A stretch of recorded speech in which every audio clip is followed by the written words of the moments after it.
فتعالوا معي نلقي نظرة عابرة على حياة هذا القائد الحكيم الذي قاد الناس وهو من مكة التي كانت بعيدة عن الحضارات، فقاد الحضارات إلى العدل والنور والسلام والوئام. كان رسول الله صلى الله عليه وسلم صادقا أمينا، وهذا بإقرار أعدائه،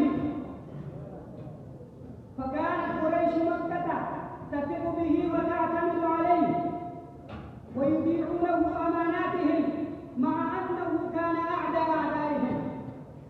وكفى بشهادتهم شهادة فإن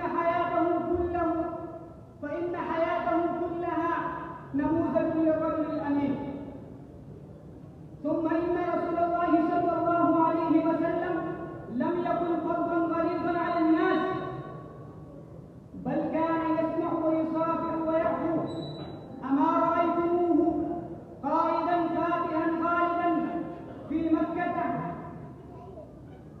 ثم يعلن بكل تواضع: لا تثريب عليكم اليوم، فهذا